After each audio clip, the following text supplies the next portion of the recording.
Vamos abrir o aplicativo IP Utility. Depois vamos abrir a câmera. É super simples. Vamos puxar na parte de trás dela, do lado ao contrário de onde fica o plug do infravermelho. Nós vamos procurar por esses dois furinhos, onde seria um jump de reset. Tá um pouco embaçado, não deu para focar muito, mas esse furinho aqui, ó. Vamos pegar um fio com a ponta descascada e vamos fazer um jump. Botar uma perninha no primeiro furo, uma perninha no segundo furo. Com a câmera mesmo ligada, pode dar uns 3 segundos aproximadamente.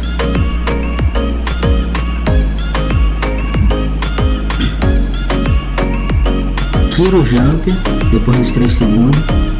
Dá um boot na câmera. Como é que faz para dar um boot na câmera? A gente vai desligar ela do 12 volts e vamos ligar de novo por 3 segundos e liga novamente, já sem o jump no lugar. Agora é só no IP Utility que você vai conseguir achar ela e ela vai estar aparecendo não inicializada. É como se a câmera tivesse nova e você vai cadastrar novamente a senha.